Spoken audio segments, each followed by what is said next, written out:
Welcome to Focus on Wales. Give us about 30 or 40 minutes out of your day and we'll take you through all you need to know from our part of the world this week.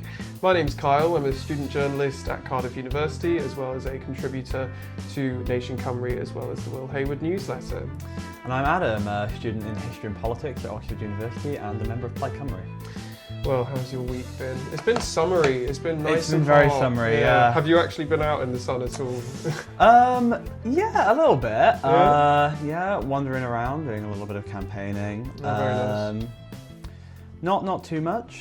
Planning to go away this weekend and enjoy some of the weather. I'm hoping it'll stay for the rest of my break from my intense studies. Yeah, fingers crossed. Well, I mean, it's been a busy week in politics as well because it's the last 2 weeks, I think, for the Senedd before they actually finish business. Yeah. So you've sort of got everyone trying to fast track all the sort of legislation through. So we're going to actually start off this week with one of those sort of bills that they've gotten through, which is all about lying in election campaigns.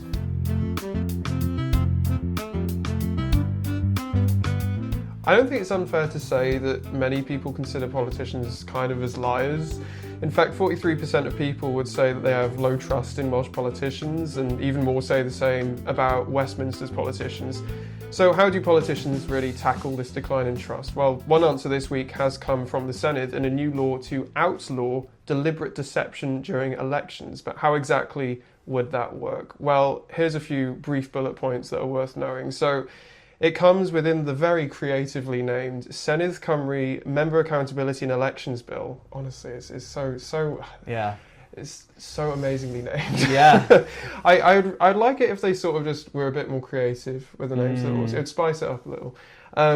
But anyway, yeah, the bill passed 50-1, and we'll get to sort of who that one person was a little later, who was against the bill. But essentially it says it will ban the making or publishing of false or misleading statements of fact before or during an election. It will also give voters the ability to remove politicians from their office under a new recall system, which is quite interesting. But it is worth noting that this will be coming into effect for 2030, so not for this election that will be coming up in May. So is this the right approach then to sort of tackling distrust in populations, in politicians? Because, I don't know, I feel like it's quite easy to see where there could be flaws in this, right? Yeah, I mean, I think it's quite easy to think of various ways in which something like this can go a bit wrong in implementation from the very start. I kind of have visions of, the Senedd chamber leading up to, 2030, where, we've got whatever reform members we've got shouting at Labour that they're lying and vice versa. Yeah, I think that I can see it being used as a kind of political tool a lot of the time. Yeah. But I suppose, I think that's one of the key questions with this, right, is kind of who is going to be bringing these allegations. How do you launch an investigation into someone for this, right? I think this is something that actually some committees, there's a cross-party committee in the Senedd, right, which has been looking into whether this law is really feasible and sort of how the technicalities of it would work. And some of the things that they've said I've got here on the iPad, which is that usually you would consult the Crown Prosecution Service if you're going to look into, criminalising something, which I think is obvious. And that committee said that it was not acceptable that they haven't done that. And I think that is an issue with it. There's a lot of lack of detail, like how are the intricacies of this going to work? Like you were saying, how are people meant to actually sort of, if they think there's been deception in an election campaign, how are they meant to raise that? How is that meant to work? And another thing worth mentioning is the fact that usually these bills, these sort of laws, when they come into the Senedd, when you're trying to work out the general principles of what that law is going to be like, you usually take around 10 to 12 weeks to do it. Yeah. But this one, they sort of established a committee to look into that in October, and they had already sorted those principles by December. So it's quite a bit shorter. They hadn't spent as much time on it. So it is, I think there's a lot to think about, and it does make me think maybe they should have held back on it. But again, there is also the fact that the Senedd election is so close, and the Senedd is going to be dissolved soon, isn't it? So, anything more to add on that, I guess? I don't think massively. I think this bill is one where there's not a huge amount to say about it. I suppose it's got to be said that obviously I think it is a good step in terms of principle. I think that the aim of the bill is very much laudable, and it's really good to see some sort of measure being taken to address this. I think that misinformation in politics is something that almost all of us, if not all of us, can recognise as a really big problem. Something that's becoming, I think, arguably increasingly problematic as time goes on. So I think it's really good to do something about it. And I definitely be confident that with some sort of tweaks or a little bit more clarity, which may come in implementation through the executive, that this bill might not actually be that bad in practice. But I can see ways in which it might not go exactly to plan. Yeah, well, one more thing to touch on is who was that one person to vote against? So I'm not sure if you actually know this already or not. Do you know already? I did indeed read the name, but I've forgotten. So you'll have to remind me. I will spoil it then. You can guess if you're watching, but it was Laura Ann Jones. The one of the two Reform MSs now, of course, because James Evans is also a Reform MS nowadays. Essentially, there was this situation where there was a TV debate going on about the Senedd elections. James Evans was representing Reform in that debate, and we'll play the clip now so you can have a look. I can ensure everybody in this audience and everybody watching at home, and you've heard it here and you'll hear it before, Reform UK will keep the NHS free at the point of delivery, and we will keep free prescriptions. There's a bill going through the Senedd, probably as we are speaking, about politicians not lying to the public. So I remind some people on the panel that you might fall foul of that law if you come in and keep peddling lies to the electorate. Thank you. OK, you've made your point. Right. You can see that James Evans was saying that his fellow politicians on that panel, they should stop peddling lies as they would sort of fall foul of that new law. Well, if Laura Ann Jones voted against that law, well, technically, if it was Reform's way, it wouldn't be a law in the first place. And it is worth mentioning that a Reform spokesperson has given comment after this saying that James Evans would have also voted against the bill if he could have. But of course, he was in that TV debate, so he didn't have the opportunity to do that with how the Senedd works when it comes to voting. What that spokesperson did say, though, was you don't safeguard democratic debate by stifling free speech. Plaid and other parties constantly lie about Reform and our policies on the NHS. If they truly wanted to stamp out lying in politics, they should reflect on their own conduct. We're proud to be the only party in the Senedd standing up for free speech. So what is the sort of alternative then? Because I feel like it hasn't really been investigated much in sort of politics, or hasn't really been looked into. Like, how do you sort of tackle distrust from the electorate in politicians? Does it have to be through a law like this, or maybe there's other ways to go about it? And ironically, I think that statement does raise a very, very good point, which is that we can talk about lying in politics in terms of facts that are, I suppose, unrelated to politics, things like climate change, the state of the economy, all these sort of things. But what that statement really highlights, actually, is obviously, what about when it comes to actual kind of, I suppose, your sort of political name-calling, as it were? Because that statement is, not wrong. I think, it's fair to say that both Plaid and Labour, consistently talk about Reform undermining the NHS, a consistent attack line that's, if not actively used by these parties, at least, fairly common to hear from people associated with them, or even the parties themselves, that Reform is going to kind of get rid of the NHS or is a threat to the NHS. And how do you determine if a statement like that is a lie? Yeah, I mean, exactly. Or are we only allowed to kind of criticise parties or say things that are directly in their manifesto? But then what happens if you think a party's going to be bad for the economy? Is that a lie? Yeah, it's so hard to sort of implement these rigid boundaries when you're talking about speech and sort of these political views, which can be very subjective, right? Because from one person's view, it could be that something is a lie, and then it could be from another perspective that it's not. And it sort of, I feel like it causes so much complexity, which isn't necessarily, it's so hard to legislate with this when there's so much subjectivity. And I think that's the point here. There's good morals behind it. It's good to sort of tackle distrust and make sure that politicians are being honest. But I just don't think it's really feasible under this law. Yeah, I think I've got a reasonable amount of confidence that when it's actually implemented in practice, that we won't see the kind of chaos that could, in theory, come about. But yeah. I think that it is concerning that I think there's room in the bill for that kind of chaos to come about. I just don't think that it's probably going to end up being that bad in practice. I think in practice, it'll probably be a reasonably decent bill, but I think it would have been good if it had had a bit more time in the Senedd. So it's not going to be a case of politicians shouting to use the lying law or anything. Yeah, no, I don't think we're going to be seeing that. No. For the next few weeks, we want to try and bring everyone up to speed with what the parties are offering, right, as manifestos start to flow through. So we've had, I think Conservatives were the first ones out of the gates, and then Reform came after that. I think it was literally a day in it. Yeah. I think partially what happened was the Tories sort of tried to rush to get there first. But regardless, we're going to cover both of them sort of in tandem, as of course both parties on the right, and there are a lot of similarities, to say the least. So Yeah. I've been going through and control and finding all the similarities. So actually, what I did was I took Reform's 5 main pledges in their manifesto, and I had a look and saw if those were reflected in the Conservative manifesto as well. So all of these statements are in both manifestos. So both want to cut 1p off income tax, although it is worth saying for this that Reform want to do that in a way that would cost more, but we'll get to that a little later.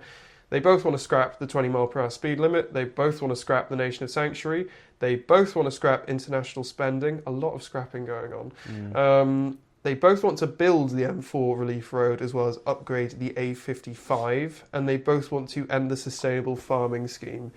So, like I say, a lot of scrapping going on. There is some building going on. A little bit of building, We'll get to that as a main point a little bit later. But first, though, to start, a lot of similarity going on. There's some people saying that Reform copied the Tories or the Tories copied Reform. There's no sort of empirical evidence to point each way. But what do you think that means for people then who are sort of voting and maybe are appealed by sort of like right-wing views and are looking at both of these and going, oh, I like the sounds of these policies. What are they meant to do if they're so similar in their manifesto points, right? I'm not 100% certain that this will be as big of a problem as it might look like on the surface. I think it'll be very, very good ammunition, actually, for the left-wing parties, rhetorically. But I think that, what we know about how people vote generally from, the political science world tells us that a lot of the time specific things like manifesto policies and stuff like that oftentimes aren't actually massively important. There's a lot of cultural and sociological elements that go into the way that people vote. And I think that what that means is that, it's really, if you're kind of choosing between Reform and the Tories, it's probably going to come down to a bit of a vibes-based thing for you. And I think that whether or not these manifestos were as similar as they are, I don't know if that would have a massive difference on it, because I think that, no matter what, even if they weren't almost identical, there would, they'd still be broadly parties of the right, and then it just depends kind of exactly what flavour you like your right wing, I suppose, which I think is what's going to really end up happening here. Yeah, well, I mean, when you sort of look at both of these parties and you're saying about how a lot of politics now is vibes-based, and I think that really is the point here. I think what will probably differentiate both these parties is sort of Reform is seen as the Nigel Farage party. Yeah. Nigel Farage has great name recognition. I think it was above 90% actually were aware in one poll of who Nigel Farage was. And of course, he's the name that people think about when they think about Reform, even though there is now a Welsh leader in Dan Thomas. It's actually quite interesting if you compare the recognition of both these people, of course, Welsh leader and the UK leader of Reform. I think it was something like you have Nigel Farage above 90% awareness, and then you have Dan Thomas, of course, only just becoming leader in the last few weeks in Wales, which means that his recognition, I think it could have even been in the single digits. It was quite low. So I think necessarily, I'm not sure if that will be a thing factors will account for. I think the situation here is that people will be going, do I want to vote for Nigel Farage, or do I want to sort of vote for what I know of the Conservatives being in the past?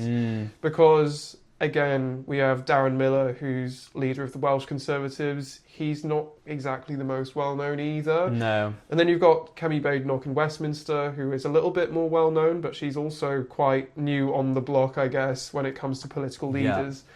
So I do think that's what it'll essentially be coming down to, right? Yeah, I think it's very interesting what the kind of political right has gone through in the last few years in the UK. I think, you know, I mean that both obviously in the broader UK context and in the specifically Welsh context. We've had a lot of chopping and changing of leaders.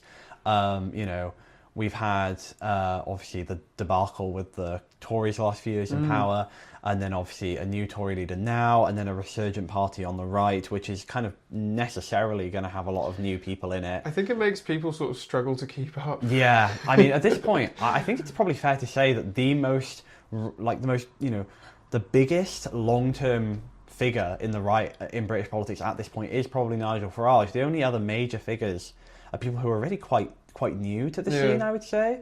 And I do wonder how much that's sort of playing into actually part of the popularity of Reform at the moment, where he's the only kind of figure, I suppose, on the British right at the moment who really seems to have anything going for him. Let's turn to health then now, the health policies of both of these parties. I'm going to run you through some of the main sort of headline policies for health. We've got, for the Conservatives, they want to declare a health emergency, as well as long waits in A&E being never events, which is an interesting one, because I remember writing up some of this from when they brought it in during Welsh Conservative Conference, which I think was a few months back now. And when I was writing it up, I couldn't really put my finger on what necessarily declaring a health emergency means. They did have some information about how they wanted to sort of have a volunteer reserve that they would bring in for periods of high demand. Right. But I do think it's a case of having just a target or a word or a policy or a slogan that doesn't really have much to back it. Yeah, I think declaring a health emergency with this kind of thing, to me, I feel like that's kind of definitionally symbolic. Yeah. Right? And I do wonder with something like bringing in a kind of reserve, I mean, that sounds like a good idea to me in theory, but I wonder how, in practice, how is that going to differ that much from just increasing recruitment, which is a problem that the NHS has issues with already? Yeah, well, on recruitment, actually, they do pose a policy for that, which is to do with tuition fee refunds. So they're saying that those who work in the Welsh NHS for 5 years will have their tuition fees refunded, which is one way of looking at it. Only issue with this, which we'll get to a little bit more in detail later, is how do you necessarily fund that? Yeah. But it is quite interesting. And I think it is also worth mentioning how they want to sort of bring in a lot of efficiency cuts, that is, a lot of reviews and strategies they mention, which we won't go into detail because, God, there's a lot of them. But yeah, so what is your view then on sort of efficiency cuts, these tuition fee refunds? Do you think it's going to work from sort of a perspective of, like, will it work? Will they be able to cost it? But also, do you think that will actually be successful in, well, improving the Welsh NHS and sort of retaining staff, I guess? Yeah, I mean, I think it's difficult to deny that the NHS is in need of some dire modernisation. Sure, yeah. But I'm really not certain that that's something that's going to cost us less money rather than more money. I think that, you know, if you really want a more efficient NHS, to my mind, it seems that it's the sort of thing where we probably need a kind of large investment. Actually, you know, we really would probably need to dump a lot more money in order to get a system that costs less money overall. I don't think that the issue with the NHS is that it's necessarily operating in an extremely inefficient way per se. Sure. I think that, you know, it was only a few weeks ago that people were talking, I think, about, you know, them still using kind of fax machines and a lot of paper documents. Right. Yeah. And I think that, I mean, that's something that is obviously inefficient, but I don't see how you fix that with cuts. I think one thing worth saying with that as well is that it's not really a party policy to say that you're going to bring in the digitisation and the modernisation of the NHS. I think regardless of who gets into government, that's going to happen, right? There's no party that's putting on their manifesto, we want to keep the pro NHS paper, using fax machines and all sorts like that, of course. So I think it is a bit of a get out of jail free card to say that sort of thing. But to turn to more of Reform's policies in their health section, there was emphasis actually on keeping the NHS free at the point of use, which I thought was a bit interesting. Yeah, I mean, I think this is quite an interesting thing to see from Reform specifically. Obviously, as we were saying earlier, the idea that Reform are kind of a threat in some way to the NHS is a kind of pretty common attack line that's used against them from basically any party, anywhere from kind of the centre to the left in British politics and in Welsh politics. And I think it's really interesting to see them stressing that specific point of free at the point of use. I think that it shows that Reform are concerned about this electorally. Equally, I think what's interesting about it is that it doesn't necessarily say that the NHS has to remain as a kind of government-run service. So, both are kind of riposte to the kind of, I suppose, anti-NHS allegations, whilst also, I suppose, arguably actually leaving the door open to exactly what those allegations imply, which is some sort of bringing in of some sort of private entities, perhaps. Yeah, because I haven't got the exact quote, unfortunately, but they do say something along the lines of they're not afraid to bring in the necessary radical reforms to sort of fix the NHS. So I do think it is an interesting point to mention. Reform also mention a lot of reviews and strategies again to sort of improve the NHS, digitisation again. One thing interesting here, they want to retain staff through apprenticeships and sort of flexible working contracts. So they want it so nurses can work more flexibly. But then I think using apprenticeships is quite an interesting choice compared to tuition fee refunds, because there's been a lot of talk generally in the UK and politics about whether apprenticeships are like a better option nowadays, whether we should be pushing those more as an option, or university. I mean, for this, it is worth saying we are both university students, so I imagine we do have a little bit of bias for this. But at the same time, I can say myself, I know many people who do apprenticeships in journalism, of course, because that's what I'm doing, and they see a lot of value through what they do. So it could be that perhaps this is a route to retain staff in the NHS and sort of bring more people in. I don't know if you have any thoughts on that one. I think apprenticeships are a really interesting kind of thing to explore. I think that, to my mind, it seems that apprenticeships definitely make sense for a lot of areas. I know certain people who are, doing internships in things like engineering and stuff like that. That to me makes a lot of sense. I don't really see how for certain more kind of, I guess, bureaucratic professions they exactly make sense. But for something like the NHS, I can totally see how for certain parts of it, apprenticeships could make sense.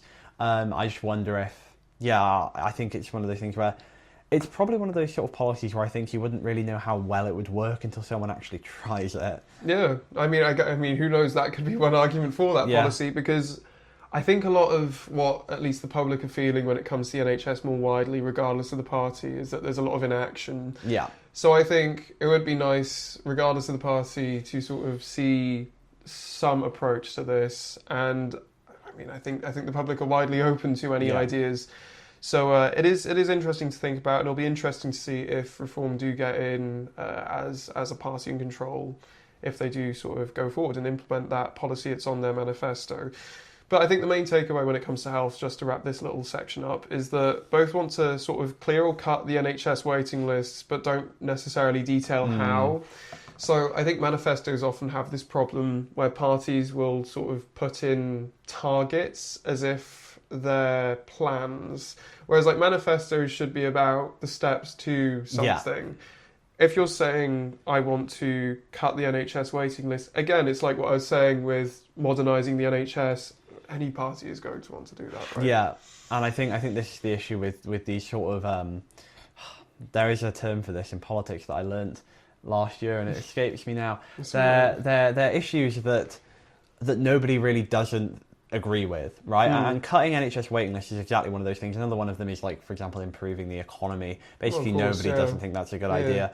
And therefore, putting those sort of things in a manifesto is really saying nothing, because nobody is going to disagree with this. So therefore, the only way that you can actually have a difference kind of in your manifesto is if you have a different plan about how to get there. So, you know, the Tories' tuition fee refunds versus reforms, apprenticeships. And that's really what you need to be seeing with these sort of things. But obviously those things alone are not detailed enough to be a comprehensive plan for fixing something like waiting lists. So there's definitely detail lacking there. Yeah. Well, let's turn to another issue which is quite prominent in both of these manifestos, which is the M4 relief road. So, of course, this was abandoned a while back, and it was seen as quite a win for environmentalists. But both of these parties want to bring it back, want to rebuild it, or not rebuild it, but they want to build it with their own approaches to it, though. So the Conservatives want to build it and essentially just have it as a free road for people to use. However, Reform say they want to bring it in as a toll road, which is quite interesting, especially because in the extract of the manifesto that I was reading, it says that not having the relief road has imposed huge costs on commuters. So it is sort of interesting to think, because of course you have to fund these things, you have to find the money for them, but that's sort of hypocritical, isn't it? To say, it's been so hard for commuters and this has been putting them out of pocket, but then also say we're going to make those same commuters pay for this road. Yeah, I think once again, there's a sort of degree to which something like that to me really kind of stinks of not really thinking about it from the Welsh perspective. I mean, the now Prince of Wales Bridge, but to us young ones out there, it's just the Severn Bridge, because we don't remember the old one. Yeah. You know, that bridge was a toll bridge for years and years and years, and was quite unpopular for it, because it was well known as this big hindrance on the Welsh economy, because people have to pay this amount of money to get into Wales. And I don't really see how making this relief road that's supposed to kind of effectively clear up a similar issue a bit of the ways down the M4 is going to not end up in the exact same controversy once again of, well, now you can get to Wales nice and easy, but you have to pay. Which is precisely why people found it annoying with the Prince of Wales Bridge. And I think that would just recreate that problem, but in an even more permanent way, assuming that Reform don't plan to get rid of the tolls at some point once the cost of the project has been paid off. Exactly. Well, Reform do mention as well that they could sort of find private funding for this as well. But yeah, essentially it'll be interesting to see, again, if they were, because let's be real, the polls are saying Reform are more likely than the Conservatives to have any sort of control in the Senedd after May. It'll be interesting if they do have control to see if they do commit to that, because I believe the toll road promise, I don't think it was in the manifesto, but it was just something said on stage by Nigel Farage. So it'll be interesting to see if they commit to that. But I think one thing we can all agree on is how awful the Bryn Glass tunnels are. Yeah. Even as someone who doesn't drive, I've been stuck in those tunnels many times. But if we go on to that, we'll be here forever. Yes. Well, now I guess it brings us to sort of age-old question, right, of how do you cost all these policies, all these promises? And I think this comes to any party, and this will be something that we raise when we go through all the party manifestos, I will assure you. But if we look at those income tax promises, which were sort of kind of like the headline policies, or one of the headline policies for both of the parties, costing, say, they would cost around £311 million for the Conservatives to sort of bring in that income tax cut. For the Reform, it would actually be even more. It would be £371 million, as they want 1p off all three tax bands.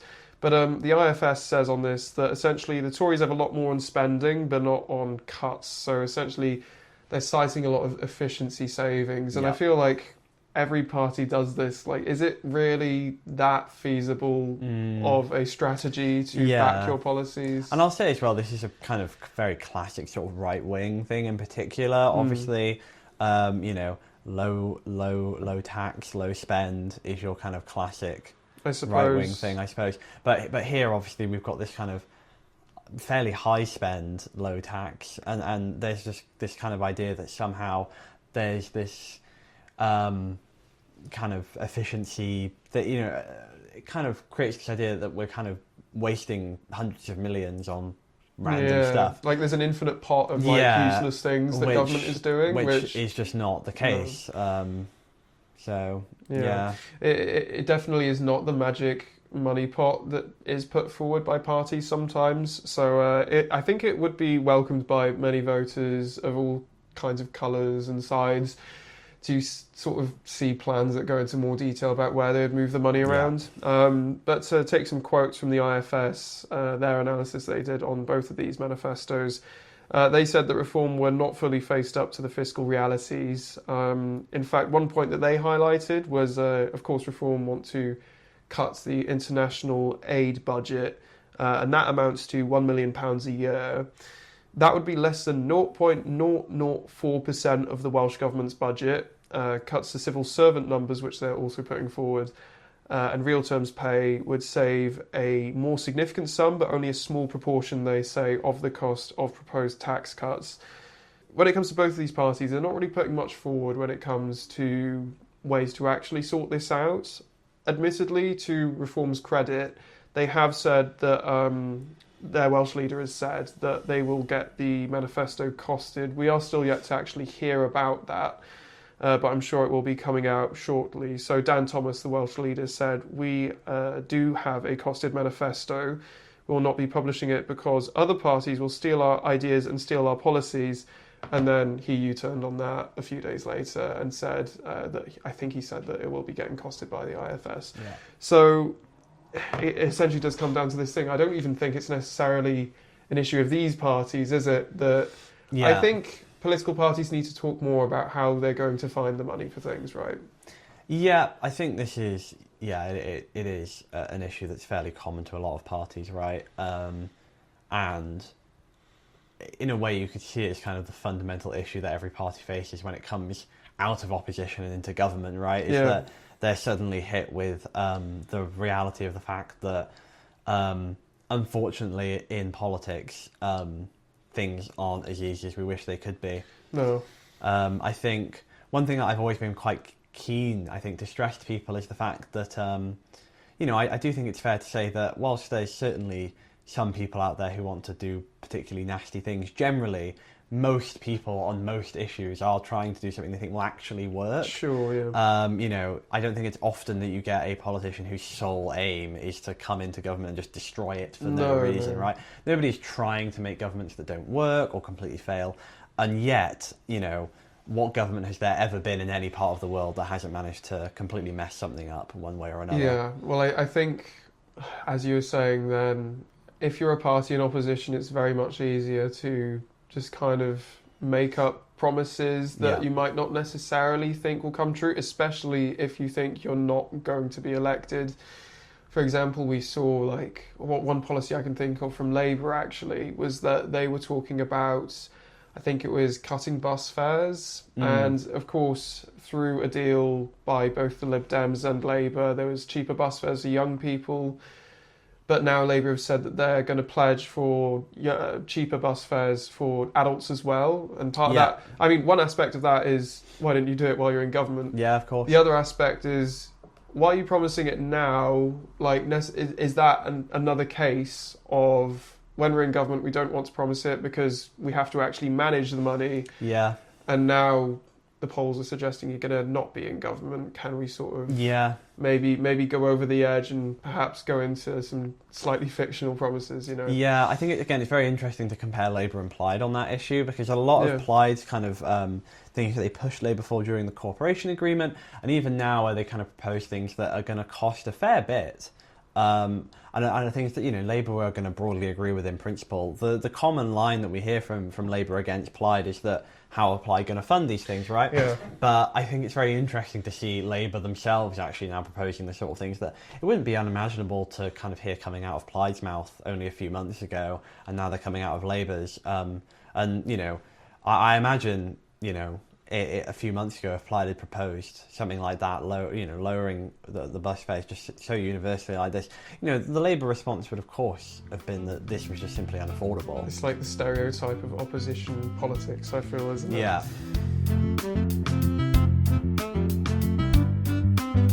So this week, I was doing an investigation as part of some of the work that I've been doing at Nation Cymru, right? And I was looking into the safety of high-rise flats because, believe it or not, it's nearly a decade actually since the tragic fire at Grenfell in London, which essentially, of course, I think you have to be living under a rock to not know what happened. Yeah. But the cladding, of course, on the exterior of the building was found to be made out of highly flammable materials, which essentially accelerated that fire. And of course, 72 people were tragically killed in that fire. It sort of spurred on a lot of people, or not a lot of people, but councils and people in power to sort of try and address tower block safety. And it's still actually an ongoing measure. And the story that I was writing, I was looking into some of the tower blocks in Cardiff. And when I actually put these issues to Cardiff Council, I actually found out that some of these tower blocks still had fire risk materials on them, even though we're so long after what happened with Grenfell. While remedial works had sort of gotten underway, there was still a lot to do. So I think I can put some photos on screen, but essentially they were using polystyrene as insulation when they built the building, which is like 50s and 60s builders don't know what they were doing. But that was the case, and a lot of that is still in these buildings, in crevices and behind pipes, which is realistically and seriously still putting people at risk, all these residents, of course, who live in these buildings, which isn't a great thing, of course. So I think that is the sort of picture of what I was investigating, but the wider takeaway from this is the legislation that's coming with the Senedd. So quite recently, I would say, the Building Safety Wales Bill was put through the Senedd, and it's due to be given royal assent, which will make it a law. And it aims to implement new arrangements for the management of what they call multi-occupied residential buildings. So that includes tower blocks and high-rises. So I think it just really is astonishing, isn't it, that nearly 10 years on, we're still not completely there with this, right? Yeah, I think, realistically, these are the sort of things that you would hope would have been sorted quickly. Yeah. It's just really unfortunate to see that we've still got so many tower blocks out there that are in such dire need, really. I don't think it's unfair to say that, dire need of having something done. Yeah, it is really, it's sort of a desperate situation in some cases, especially when you have some people who have bought flats in these tower blocks, and then the sort of cost is being put on them, which I think this legislation does plan to address a little bit. But essentially, I think it comes down to this sort of idea of like, housing stock is still an issue, right, in Wales and the wider UK. And these tower blocks are just one example of that. So what can sort of be done politically to sort of help this, do you think? Well, I think this is a really interesting issue, right? Because I think that, as the kind of housing crisis deepens, I think that it's really, we need these kind of, if not necessarily, gigantically high-rise buildings, some sort of, greater, more dense housing is really, it's really, it's very good, it's very useful, it's a good way to not, use up loads of space that doesn't need to be used up. These are good types of buildings to have, right? But I think that as part of the broader neglect of the need for social housing in the UK, we've got a situation where even our existing social housing stock is falling into increasing disrepair and neglect, right? Yeah, I think it's sort of a wider story when it comes to just infrastructure in Wales and the UK. We sort of, I don't think we touched on it, but when it came to the NHS earlier, hospitals are crumbling. Yeah. For example, the University Hospital of Wales in Cardiff, Wales's biggest hospital. There's been much of that in the news this week, looking at how we've had, I think there was like surgical theatres or areas which were flooding, and essentially this will of course have a material impact on waiting lists because they won't be able to sort of accommodate for what's going on. And I think a similar story is going on in housing as well, where we're not really building enough housing, are we, at the moment? That is one thing that politicians are continually sort of arguing for. It's again one of these things that people aren't saying we shouldn't build more houses. It's just the fact that none of the parties that are in government are sort of addressing this in a way that's quick enough. And I think if that was the case, perhaps we would see more action with these tower blocks as well, right? It wouldn't be the case, and I mean it it would help with this demand as well, because some of these buildings, I'm not sure if there's examples specifically in Wales, but directly after that Grenfell Tower tragedy, there were some buildings where they had to be evacuated completely. I know that in England. So it really is quite striking that all of this is still continually going on. And I think it really does show that there needs to be more action when it comes to infrastructure more widely in Wales, right? Yeah, and I think, again, it really speaks to the fact that, you know, the housing crisis that already exists is so dire that it's easy to understand how a council like Cardiff Council, or even any council, can, you know, have an issue like this just get kicked completely down the road. Because how are you supposed to divert what resources you have towards house building and house maintenance towards something like this kind of project when you're already massively behind on any and all housing targets that you have? You know, we're not building enough houses, so it's easy to see how councils, when they can't even build the houses that we need to maintain existing stock and kind of catch up with what we need, how maintaining the houses that already exist just becomes, you know, a non-issue almost in the face of something that's much more concerning. It's a great point, because it's like, people can argue we should build more houses, but it's like, how can the councils find the money when there are buildings that still need remediation works? So when using those examples in North Cardiff that I was investigating, the works to actually finally remove all the cladding, they were going to start in late 2027, and it wasn't actually just going to be the cladding. They were going to focus on like improving energy efficiency, replacing the windows, doors and balconies, adding sprinklers and other mechanical and electrical upgrades. And this comes at a cost. So, for example, Cardiff Council said that they needed to get grant funding from the Welsh government. So, as a lot of things do come down to it, where is the money? And sort of... where is the money going to come from? Where's the funding going to come from, right? So, to sort of wrap this up, I'm just going to give the statement that Cardiff Council gave on this. They said that residents in these high-rises, the safety of them would be their highest priority. They said that they're continuing to invest significantly in fire safety across housing stock, particularly in high-rise homes. They say it builds on a programme of improvements introduced in recent years to ensure homes meet the highest possible safety standards, and that they're working with South Wales Fire and Rescue Service to ensure all safety measures reflect the latest national guidance and best practice, and that their aim is simple: to ensure every tenant feels safe and secure in their home. So, I mean, one final thing to wrap up on, sort of when it comes to the Welsh political context, is of course that's what this podcast is about.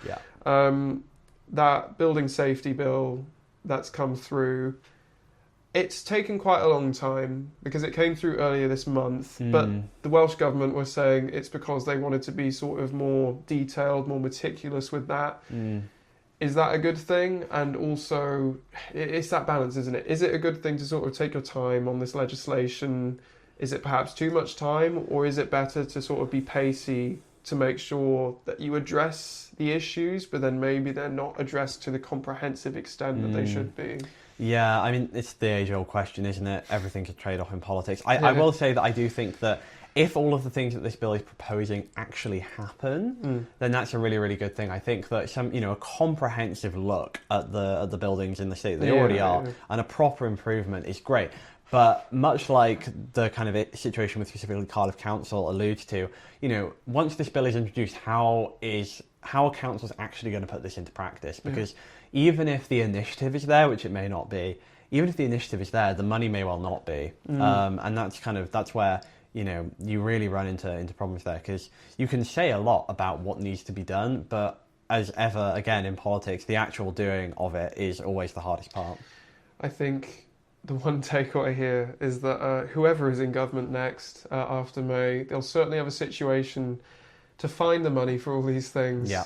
And I think that is one thing, if you're going to think about those manifestos that we're talking about earlier, is think about where will the money come from, because often if they're promising too much, maybe it isn't actually doable. Yeah. Well, that just wraps up another week, doesn't it? But next week, by the time we release our episode, business in the Senedd will be finished for good for the 6th Senedd, won't it? Indeed. Yeah, so it'll be interesting to see how busy of a week it is while they all try and get their last laws pushed through, right? So hopefully it should be a busy week, so do join us again next week. Do you have anything to put forward to promote? Still, I say this every time. Yeah, still no. One day there could be something. One day something crazy is going to drop. I will always have things to promote though. So I'm Kyle, of course, journalist. You can find much of my stuff online. My handle on most social media platforms is KDJ Bright, and of course, hopefully I'll be doing a write-up on Substack about things we've talked about in this episode and a little more, so it is worth subscribing on there as well. I guess I'll see you next week, Adam. See you.